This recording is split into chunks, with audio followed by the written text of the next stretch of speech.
জুলাইয়ের পর আজকে আমাদেরকে অনেক ভাইদেরকে হারাতে হচ্ছে। আমাদের শেখ ওসমান বিন হাদি তিনি শাহবাগী ফ্যাসিবাদের বিরুদ্ধে দীপ্ত কণ্ঠে সবসময় বলিষ্ঠ ছিল। ওনার কণ্ঠগুলোকে রুদ্ধ করে দেওয়ার জন্য আমাদের সামনে জুলাই পরবর্তী প্রজন্মের সামনে প্রকাশ্যে দিবালোকে দিনে দুপুরে ওনাকে গুলি করে হত্যা করা হয়েছে। আমরা প্রধান উপদেষ্টা জনাব ডক্টর ইউনূস উনি জানাজার নামাজে অনেক আবেগ আপ্লুত বক্তব্য দিয়েছে। ওনার আবেগ আপ্লুত বক্তব্য শুনে আমাদের হৃদয়টা হাহাকার করে উঠেছিল, কেঁদে উঠেছিল। কিন্তু দুর্ভাগ্য হচ্ছে উনি ওনার বক্তব্যে একটাবারও খুনিদের বিচারের কথা বলেন নাই। আপনাদের এই সমস্ত আবেগঘন বক্তব্য এই প্রজন্মের কোন কাজে আসবে না। যথাযথ ব্যবস্থা গ্রহণ করে যে রক্তের উপর ক্ষমতা দাঁড়িয়েছেন সেই রক্তের উপর দাঁড়িয়ে শহীদদের খুনিদের বিচার আপনাদেরকে করতে হবে।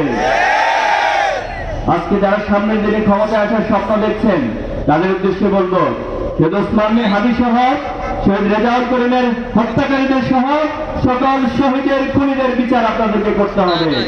আমরা আজকে প্রকাশ্যে ঘোষণা দিচ্ছি, যদি অদূর ভবিষ্যতে আল্লাহ তাআলা আমাদেরকে ক্ষমতার কাছাকাছি নিয়ে যান, এই রাষ্ট্র পরিচালনার সুযোগ দেন, শহীদ ওসমান বিন হাদির খুনিরা পৃথিবীর চার প্রান্তে থাকুক, তাদেরকে খুনিদের বিচার করা হবে।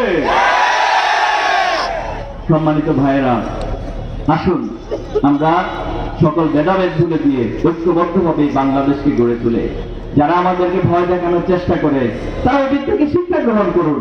হাসিনা পালিয়ে গেছে তো খুব বেশি দিন হয়নি, হাসিনার পরিণতিটা আপনাদের সামনে ঘটেছে, তাহলে কেন আপনারা ইতিহাস থেকে শিক্ষা নিচ্ছেন না? নব্য ফ্যাসিবাদ হয়ে ওঠার চেষ্টা কেউ করবেন না। এই বাংলাদেশের ছাত্র সমাজ, এই যুব সমাজ, তরুণ সমাজকে আপনারা বোঝা ভাবতেন না।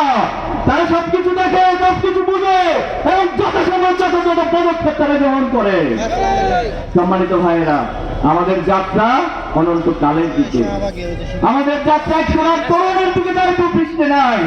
আমরা পৃথিবীতে ইনসাফ কায়েম করে আমাদের শান্ত দৃষ্টিগুলো কাল কিয়ামতের মাঠে আল্লাহর জান্নাত পর্যন্ত নিবদ্ধ থাকে।